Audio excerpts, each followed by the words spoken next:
It's 7:45 at KNEB, 34 degrees. Time once again for News Extra, and today brought to you by the Gering Civic Center. We are going to visit about an upcoming program to help raise donations for two special programs, and we have two special guests with us. Debbie Hogue is here, and Susan Wiedeman are both with us this morning. So, good morning and welcome to the program to both of you. Good morning, Dennis. And let's start in with you, Susan, and tell us what's going on. Well, we are going to have a food drive at the Main Street Market Store on Friday evening from 5 to 7 and Saturday morning from 9 a.m. until 1 p.m. And we're collecting food for two very special programs here in the Twin Cities. We are raising food for the weekend backpack food program and then the Snow Angel program for those who get Meals on Wheels. And we'll be collecting at the doors of Main Street Market here in Scotts Bluff. And helping us collect the food will be several people from here at KNEB Radio, and volunteers from the Scottsville County Events Volunteer Center will also be there helping. Mm-hmm. Now, we heard a little bit about the Snow Angel program earlier this week when Jill Allen was on with Kendra to visit about that a bit. But Debbie, maybe you can fill us in on this backpack program for students and tell us a little bit about that. I'd be happy to.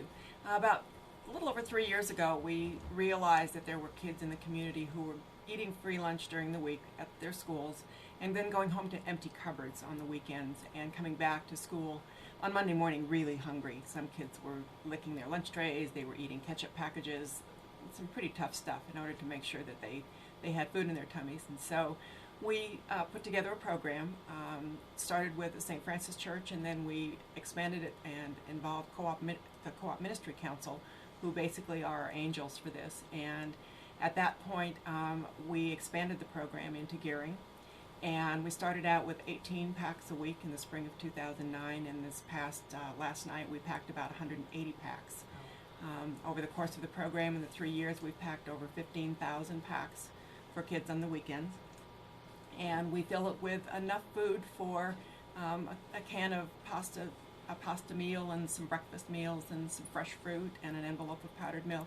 Just enough to give them something that will get them through and so they can show up on Monday morning ready to learn. Mm-hmm. Ready to eat, easy to open, those kind of things. Absolutely. Everything has a pop top. It comes in something that can either be even cooked with real hot water or in a microwave, something that's pretty kid friendly. We put in granola bars and packages of snack crackers and things that the kids can eat that they can do themselves as well. I think it might come as a surprise to people that there's that many that really don't have anything or not much to eat at home.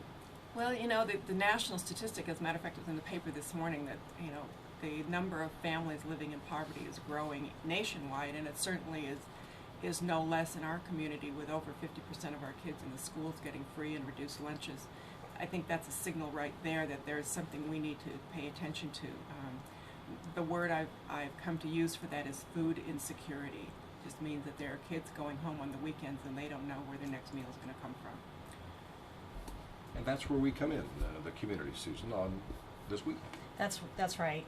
We didn't have a food drive last year because the store was kind of under remodel. We're having a little work going on. It was a mess. Yeah, it was a mess. And so that's why we wanted to do it again this year. And on like Friday night, we're having the Husker Nation tour, and KNEB is going to be there from 5 to 7 as well. And it should just be a lot of fun. We're going to be having food in the deli, and we encourage everybody to come. And we have lists that we're going to be kind of handing people also. We have it on our Facebook page. I haven't quite got it on our website yet. I'll do that this morning. But we have a flyer, and it has a list of food items for both the Backpack Food Program and the Snow Angel Program. And they're both kind of wanting the same type of food, the easy to open, easy to prepare food for those that may not have food at home. And again, Snow Angels is for the Meals on Wheels recipients if the Meals on Wheels can't be delivered, or I suppose in this case as well, some weekend use. Weekends and like holidays, because I know like on Thanksgiving they don't usually have the Meals on Wheels program. Those people usually get the meals from Thanksgiving in the Valley. Sure. And want to just remind people too that yes, your donations are great of food. We also, if you so choose, you can give cash donations.